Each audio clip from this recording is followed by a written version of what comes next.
Oh, it's a yes. Oh yes, so beautiful, so beautiful. He's sitting there with no explanation. For the court thing, he's sitting there because he was annulling him. Wait. Can I sit backwards like this on the floor and this? Riley.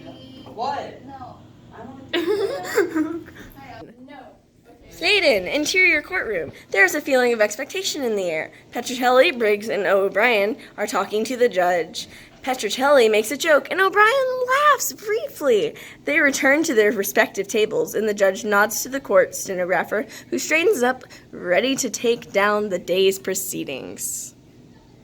The state calls Laurel Henry.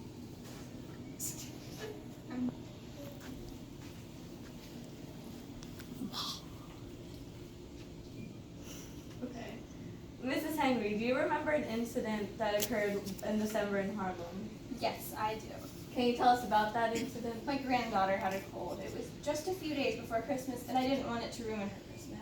I had taken her to Harlem Hospital, and they said it wasn't serious, but she was still coughing, so I went into the drugstore to look for some cough medicine.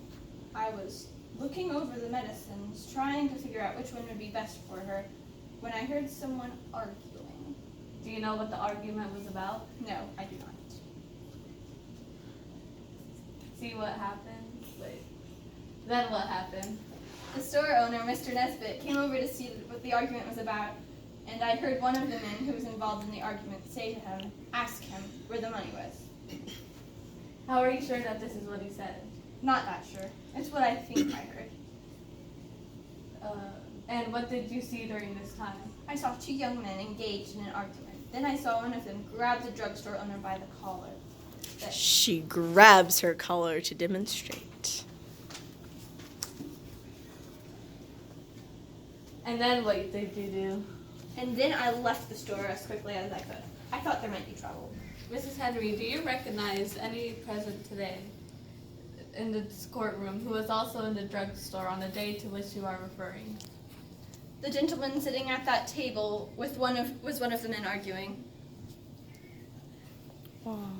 She points to King.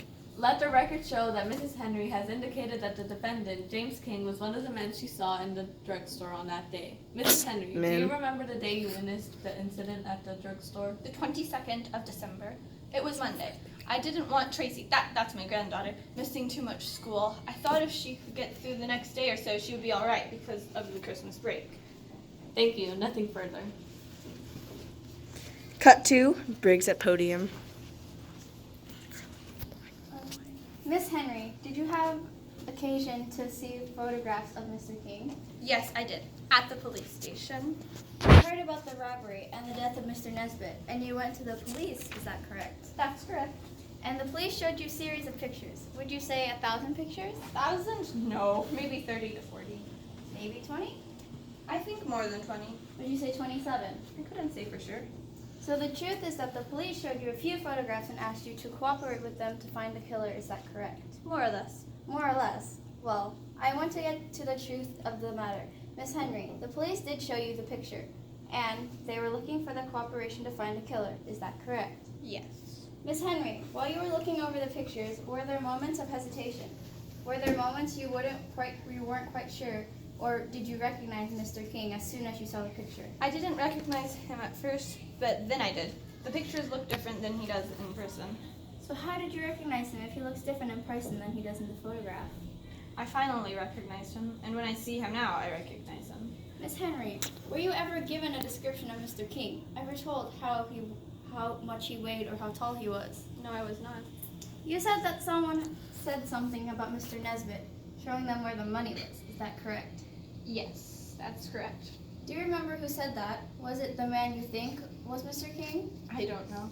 You testified in a pre-trial hearing that you were some trouble testifying that Mr. King was involved in this event. Is that correct? I have trouble testifying against a black man, if that's what you mean. But somehow, you don't have trouble identifying Mr. King at this time. Isn't that so? I think I'm doing the right thing. I think I'm identifying the right man. Did you ever identify Mr. King in a lineup? Yes, I did. Was that before or after you saw the photograph? That was after I saw the photographs. How many men were in the lineup? I believe there were 6. 6? Only 6? Nothing further. Action. Cut to O'Brien sitting at a table. She looks up toward the judge and shakes her head. No questions, Your Honor. Cut to Petrocelli. Is there any question in your mind that the man you identified from photographs is the same man who sits at this table? No, there is not. Thank you. Nothing further. Middle shot of Briggs, his associate, and James King. I don't think it's going to take that much. Okay, we'll pause right. No, we'll because pause this right is here. the end of. And I'll this give is you like a a new scene, sort of. Wow. When this guy gets on the stand, I want you to take notes. Just write down any questions you want to ask him. Like what? Don't worry about it. We just need the jury to know we're challenging this guy. Oh, Richard Bubble Evans, Your Honor. Action.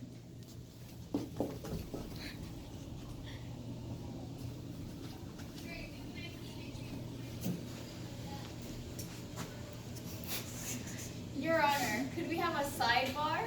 Briggs, O'Brien, and Petrocelli and court stenographer go to the side of the judge's bench where they speak in whispers. Why is he dressed in a prison uniform? I don't know.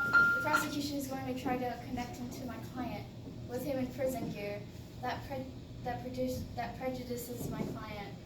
He refused to put on a suit. We made the offer.